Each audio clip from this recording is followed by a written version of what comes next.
Assalamu alaikum, ahlan wa sahlan, bienvenue à toi sur la chaîne Réussir au Maroc. Bienvenue à toi dans cette nouvelle vidéo, toujours dans cette phase des préparations. Préparation à ton futur projet au Maroc. Préparation également sur le plan psychologique. Point sur lequel j'accorde quand même pas mal d'importance parce que c'est vrai qu'on se focalise souvent beaucoup sur le côté matériel de ce projet de vie au Maroc. Mais on oublie beaucoup qu'il y a quelque chose qui nous anime tout au long de notre vie et tout au long de notre vie au Maroc également, donc dont on ne se sépare pas. C'est ce qui se passe dans notre tête, ce sont nos émotions. Et je trouve que voilà, c'est intéressant de mettre l'accent dessus parce que c'est vrai que moi, quand j'ai vécu mes préparations pour venir vivre au Maroc, quand je me suis installé, la première année surtout, ça a été l'année d'installation, ça a été vraiment l'année la plus chargée en émotions. Il y a eu pas mal d'ascenseurs émotionnels et tu vas voir le schéma aujourd'hui dont je vais te parler, le cycle dont je vais te parler aujourd'hui dans cette vidéo. J'ai été surpris quand je l'ai découvert, parce que je l'ai découvert après m'être installé au Maroc. Je l'ai découvert dans une phase où moi personnellement je sortais, on va dire, de la phase d'installation. Et je me suis aperçu que j'avais vécu en fait des ascenseurs émotionnels que je n'étais pas seul à avoir certainement vécu. Donc ça m'a rassuré dans un sens. Mais qu'en même temps, voilà, je me suis dit que, subhanallah, en fait, c'était un phénomène qui s'était répété pour les personnes qui s'expatrient ou qui s'installent dans un nouveau pays. Et voilà, je vais t'en parler dans la vidéo, donc plus en détail, mais je ne vais pas te balancer juste une théorie, je ne vais pas te balancer un schéma juste théorique pour te faire prendre connaissance d'un schéma, mais je vais surtout faire le rapprochement avec mon expérience à moi personnelle, comment est-ce que j'ai vécu chacune de ces étapes, et de sorte à ce que toi également tu puisses t'y préparer, bien que voilà, je t'invite quand même à vivre tes propres expériences, ton propre projet à ta façon, et de kiffer pleinement chacune de ces phases-là et de ces étapes-là. Avant de commencer la vidéo, je tiens à vous remercier, donc toutes les personnes qui me suivent sur YouTube, TikTok, Instagram, qui se sont inscrits également donc, aux formations, etc. Donc vous êtes de plus en plus nombreux. Je vous remercie, barakallahu fikoum. Donc continuez à vous abonner, continuez à soutenir ce travail qui est fait. Voilà, sur la chaîne Réussir au Maroc, sur les réseaux sociaux. Vous avez toujours la possibilité de vous inscrire également donc, aux formations offertes ou formations payantes dans la description de cette vidéo. Et voilà, je vous remercie en tout cas, barakallahu fikoum, ça fait plaisir et ça donne envie de continuer à vous partager du contenu inspirant et intéressant, je l'espère. Alors le cycle de vie de l'expatriation, comme je l'ai dit, quand j'ai découvert ce cycle, quand j'ai découvert ce schéma, j'ai été surpris, j'ai été rassuré, franchement j'ai été rassuré parce que je me suis dit, quand j'ai vécu en fait mes émotions, et ça j'en parle aussi beaucoup, j'en parle souvent, le fait d'essayer de ne pas être seul dans votre projet, dans votre nouvelle vie au Maroc, de bien vous entourer. Je dis bien vous entourer, il ne faut pas s'entourer juste pour s'entourer, il faut bien s'entourer. Mais le fait d'avoir traversé un petit peu ces moments seuls, c'est vrai que voilà, ça n'a pas été toujours facile, sur le plan émotionnel, parce que voilà, on s'installe, on redémarre une nouvelle vie ailleurs, dans un pays, dans un environnement qui n'est pas le nôtre à la base. On s'éloigne de nos proches, de notre famille souvent, de nos habitudes. C'est vraiment voilà, c'est un nouveau départ avec tout l'enthousiasme qu'il y a derrière ce nouveau départ, mais aussi avec des fois les craintes, les peurs, la nostalgie et les émotions qui refont surface naturellement. Et justement, ce sont les étapes qu'on voit dans ce cycle de vie de l'expatriation que je te montre ici, donc dans cette vidéo. Et on va regarder un petit peu les étapes ensemble et je vais t'expliquer comment moi personnellement j'ai vécu chacune de ces étapes. Alors ici, c'est découpé en 4 phases, comme tu le vois. Donc la lune de miel, la phase de crise, la phase d'adaptation et la phase de maîtrise. Alors moi, à mon stade, je suis toujours dans ce schéma parce que voilà, je suis toujours dans mes premières années de vie au Maroc. Donc ça fait déjà quelques années, ça va faire 3 ans. Donc alhamdoulilah. Le Maroc, voilà, je viens au Maroc depuis que je suis tout petit. Je suis resté une année en 2015. Donc ça n'a pas été tout à fait nouveau. Voilà, c'est vraiment l'installation qui, voilà, on va dire, qui a été nouvelle. Mais après, je veux dire, la vie au Maroc, voilà, j'avais quand même déjà un pied, des connaissances par rapport à la vie au Maroc. Voilà, donc cela n'empêche pas que je suis toujours dans ce schéma, cela n'empêche pas que je suis toujours dans ce cycle.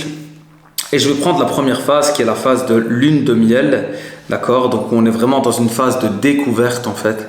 Donc tu arrives dans le pays et c'est vrai que t'es émerveillé en fait. Franchement, t'es émerveillé parce que tu viens de passer en fait une étape, cette étape des préparations sur laquelle je mets beaucoup l'accent pour le moment.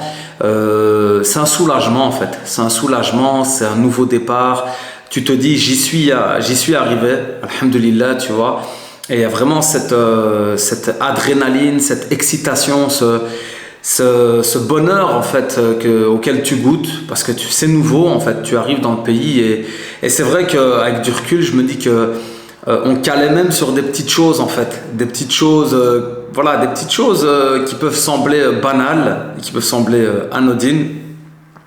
Ben en fait nous on en faisait, quand je dis nous c'est moi, mon épouse, la famille, donc on en faisait on était vraiment t'as vu il y a ça chez Marjane, t'as vu des fois sur des choses vraiment qui semblent être vraiment banales comme je l'ai dit, mais on était vraiment dans une phase où malgré que mon épouse elle est d'ici à la base, hein, mais voilà, après avoir vécu plusieurs années en Belgique etc, ben, quand on revient on redécouvre la vie au Maroc et on était vraiment dans cette phase d'émerveillement où en fait on savourait vraiment la moindre des petites choses. Et c'est une belle phase en soi parce que c'est le début de ton projet, c'est le début de ta nouvelle vie au Maroc. Et franchement, moi je t'invite à la vivre pleinement, quoi, tu vois. Même si moi j'avais pas connaissance de ça, je savais pas que ça s'inscrivait dans un cycle, même si toi à travers cette vidéo tu en auras connaissance, je t'invite malgré tout à, je vais dire, faire un petit peu abstraction des théories, faire abstraction de ces choses-là, dans le sens où je t'invite vraiment à vivre pleinement le moment présent et à kiffer, tu vois, à kiffer. C'est super important en fait parce que c'est tes débuts dans ta nouvelle vie au Maroc, c'est valable dans n'importe quel autre pays et ça va vraiment être, tu vois, c'est comme quand on dit la première approche avec quelqu'un, bah c'est la première idée que tu te fais de lui, mais c'est souvent ce qui va rester aussi à travers le temps. Tu vois, la première approche qu'on a, le premier contact qu'on a avec une personne, ça établit souvent la relation avec cette personne, tu vois. Et ben c'est la même chose en fait quand tu vas venir au Maroc, ben les débuts de ta vie au Maroc vont influencer grandement la suite de ta vie au Maroc, tu vois. Ça veut dire que si tu arrives en mode crispé, en mode parano, parce qu'on t'a mis plein de mauvaises idées en tête, que tu arrives, que t'es sous pression, que tu te dis oh là là, t'es en mode challenge, t'es en mode, tu vois, t'es vraiment tendu et que du coup bah, ça va influencer ta façon de vivre tes premiers mois au Maroc. Bah, tu vas voir que ça va te suivre en fait, ça va te suivre et tu vas avoir du mal à t'en détacher. Donc moi ce que je t'invite vraiment à faire, et c'est ce à quoi j'invite les personnes qui me suivent même dans la formation Réussir ses préparations, c'est à prévoir ce moment en fait où tu vas arriver au Maroc. À prévoir ça, quand je dis prévoir, c'est le prévoir dans ton plan par rapport à tes activités, par rapport à l'école de tes enfants s'ils doivent aller à l'école, donc par rapport à ton travail, si tu sais prévoir par exemple un mois ou du moins 2 à 3 bonnes semaines où tu vas vraiment kiffer au Maroc, tu vois, où tu vas arriver et où vraiment tu vas t'octroyer ce plaisir d'aller kiffer au Maroc avec les tiens, tu vois, et ça va en fait, ça va définir ton premier abord avec ce pays et avec cette nouvelle vie que tu as dans le pays, et ça va beaucoup influencer la suite des événements. Franchement, c'est quelque chose qui, subhanallah, moi je m'y suis pas rendu compte. J'avais en tête qu'il fallait que je me repose parce que quand tu sors d'une étape de préparation, quand tu quittes une situation, ben moi c'était en Belgique, et que tu redémarres quelque chose de nouveau, surtout que moi je suis quelqu'un de très carré, j'avais besoin d'avoir un plan, etc. Mais j'avais quand même conscience qu'il fallait que je m'octroie quelques jours de vacances. Alors je m'étais pas octroyé beaucoup de jours de vacances. Franchement, j'ai quand même été vite parce qu'à ce moment-là, j'avais un voyage humanitaire. Donc, subhanallah, voilà, j'étais un petit peu dans plusieurs engagements déjà. Et ce qui fait que j'ai pas vraiment pu kiffer cette phase-là pleinement. Mais malgré tout, voilà, j'ai quand même fait quelques jours de vacances et tout. Et ça a été un bon début au Maroc. Et c'est vrai que, comme je disais, des fois, des petites choses, ça nous faisait vraiment kiffer, quoi. Et Et on en arrive jusqu'à un stade un petit peu d'euphorie parce qu'à un moment, ça devient un petit peu irrationnel. On est un petit peu en train de kiffer sur tout et n'importe quoi. Alors que les gens, ils sont là, autour de toi, ils font leur life, ils font leur vie. Ils sont pas en train de kiffer sur du rugby, ils sont pas en train de kiffer sur tout et n'importe quoi. Et c'est vrai qu'à un moment, tu prends conscience que voilà, tu arrives à un stade d'euphorie, tu arrives à un stade où c'est bon, quoi. C'est bon. Tu es au Maroc, alhamdoulilah. Voilà, ça te fait plaisir, tu kiffes, tu as franchi un cap. Mais il faut quand même que tu reviennes à la réalité. Et c'est vrai que cette période-là n'a pas été la plus facile, tu vois, sans vouloir t'effrayer, mais ça a été le moment un petit peu du retour à la réalité, où tu arrives vraiment à un pic au niveau de l'euphorie, et qu'après justement tu commences à chuter. Et ici, il le traduit par une prise de conscience, tu vois. Il traduit ça par une prise de conscience parce que tu es en train de te rendre compte, tu es en train de sortir un petit peu de cette lune de miel, et tu es en train de te rendre compte que, ah ouais, maintenant je suis au Maroc. Ah ouais, maintenant je suis plus en vacances. Donc même quand tu vas sortir de cette phase de vacances, tu te dis ah ouais, maintenant c'est fini. Ah ouais, maintenant il faut que je taffe, tu vois, il faut que je bosse, il faut que je subvienne aux besoins de ma famille. Ah ouais, maintenant mes enfants, tu vois, il faut que je me soucie de leur éducation. Ah ouais, maintenant il faut que je reprenne ma routine ici au Maroc, tu vois. Donc tu es en train de prendre conscience que tu as redémarré une nouvelle vie ailleurs. Tu es en train de prendre aussi conscience que tu as laissé des choses derrière toi qui te tiennent à cœur, tu vois. Et souvent, voilà, comme je l'ai dit, la famille, les proches et tout ça. Et ça travaille beaucoup. Maintenant, comme je t'ai dit, moi c'est vrai que ça a été assez difficile parce que j'étais pas entouré. Enfin, j'avais la famille, alhamdoulilah, mais je veux dire, j'avais pas voilà, des personnes qui étaient dans le même mood que moi, qui étaient dans le même, qui traversaient un petit peu les mêmes choses que moi. Donc, d'où la raison aussi pour laquelle j'ai tenu à faire cette plateforme Réussir au Maroc, pour vraiment bien s'entourer avec les membres de la plateforme et de pouvoir vivre un petit peu ces phases aussi ensemble, tu vois. Donc ça, c'est super important. Mais c'est vrai que moi, j'étais pas avec cet entourage-là, et j'avais pas conscience que j'étais en train de vivre une prise de conscience, tu vois. Donc je l'ai vécu un petit peu plus difficilement, mais voilà, alhamdoulilah, après un moment, je pense que tu arrives quand même ils disent ici le choc culturel. Donc tu arrives vraiment à une étape où ça peut être un point de rupture en fait. Il y a beaucoup de gens qui, je pense à ce stade, se disent ben non, je reviens en arrière en fait, je fais demi-tour. C'est un petit peu souvent à ce stade-là que les gens se disent non, laisse tomber, ou que les gens continuent, tu vois. Et c'est important de prendre conscience de ces phases, parce que justement, si en étant conscient de ça, ben ça va te permettre de mieux amortir en fait un petit peu le choc, tu vois, d'être conscient que ça va pas toujours être de l'euphorie, que ça va pas toujours être la lune de miel, qu'il va y avoir une période un peu plus difficile à traverser au début, mais comme tu le constates ici, après directement on va parler d'acceptation, tu vois. Acceptation par rapport, déjà j'aime bien cette notion d'acceptation parce qu'ici elle ne fait pas référence à une notion religieuse, mais nous en tant que croyants, alhamdoulilah, tu vois, il y a aussi cette notion d'acceptation du destin, tu vois, accepter ton destin, accepter que alhamdoulilah, si tu es arrivé jusqu'à aujourd'hui au Maroc et que voilà, que tu as eu ce que tu as eu, tu as peut-être trouvé un appartement, tu as peut-être trouvé un travail, que sais-je, ou tu n'as peut-être pas encore trouvé de travail, voilà, peu importe ta situation, le fait de l'accepter, de dire alhamdoulilah, subhanallah, ça fait partie de notre croyance en fait. C'est-à-dire que cette phase d'acceptation, en vérité, c'est vrai qu'ici elle est illustrée, je vais dire un petit peu en troisième lieu, tu vois, dans la phase d'adaptation, tu vois. Mais en fait, si tu travailles bien sur ta foi, sur ta croyance, sur ton tawakkul, sur cette relation qu'on est censé avoir avec Allah subhanahu wa ta'ala, tu vas voir en fait que cette phase d'acceptation, elle peut venir même plus tôt, tu vois. Elle pourrait même te permettre d'amortir peut-être ce choc culturel. Donc tu vois, c'est ça que je trouvais intéressant, de faire un peu la liaison entre ce schéma que vivent un petit peu tous les expatriés et entre eux aussi notre croyance et nos valeurs, notre façon, notre conception, notre philosophie de vie, et de dire qu'en fait cette phase d'acceptation elle pourrait venir plus tôt. Mais en tout cas, quoi qu'il en soit, c'est vrai que il y a un petit peu la phase difficile émotionnellement, puis après tu acceptes, tu te dis ok, voilà, maintenant je suis sur place, tu reviens à quelque chose de plus rationnel, de plus pragmatique, et tu te dis ok, maintenant je suis sur place, je suis resté, donc voilà, maintenant je vais prendre les choses en main, je vais faire en sorte d'être bien stable, et là tu commences tout doucement à sentir une forme de stabilité, tu commences tout doucement à... Les choses se sont installées, même vis-à-vis de... si tu as laissé par exemple tes parents derrière toi, etc.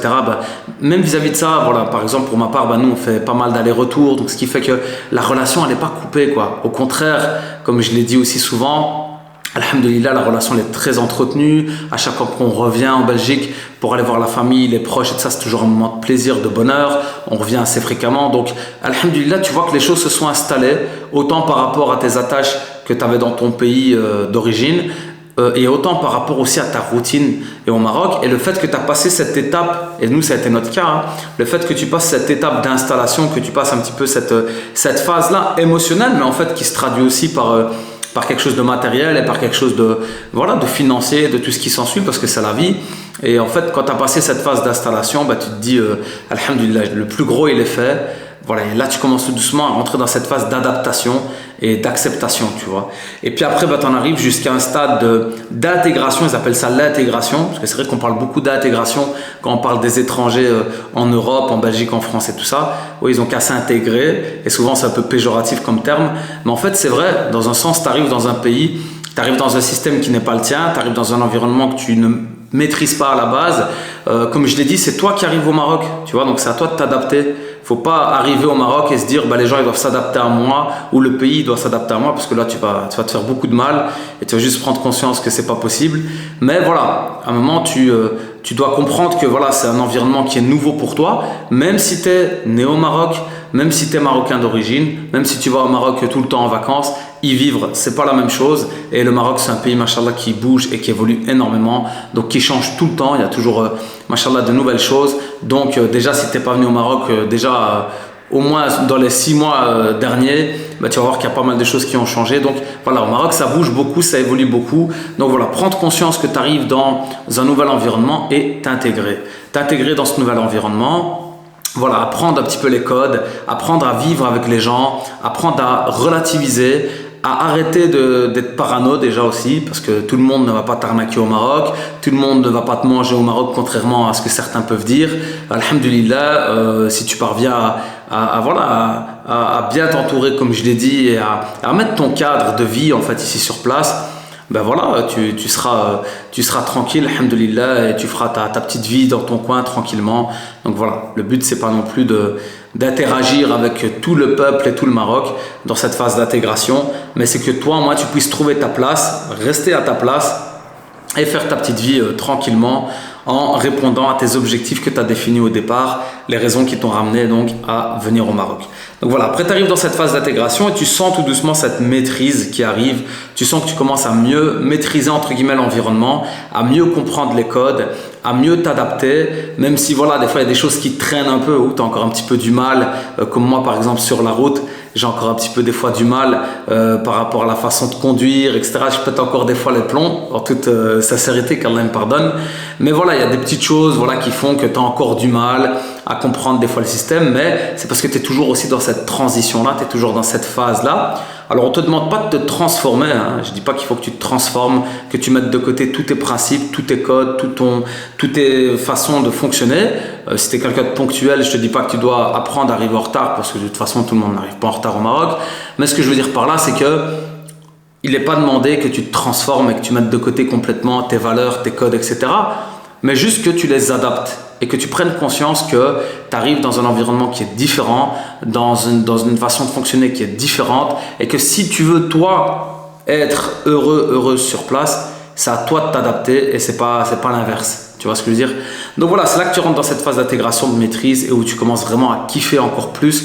Tu reviens, tu vois, à ce pic un petit peu de départ, parce que là tu commences vraiment à... t'as passé la courbe en fait, t'as passé comment ils appellent ça, le truc russe là, je sais pas comment on appelle ça, l'attraction, et tu as passé en fait cette phase d'émotion, et là tu reviens tout doucement à un bon pic, à une bonne courbe où tu commences à mieux maîtriser l'environnement et à te sentir mieux et à commencer à même exceller dans ce que tu fais dans ta nouvelle vie au Maroc. Donc voilà, je trouvais intéressant de te partager ce petit schéma, ce cycle qui, machallah, est très bien fait, qui est très bien pensé, qui a été étudié d'ailleurs par des sociologues, si c'est bien comme ça qu'on les appelle.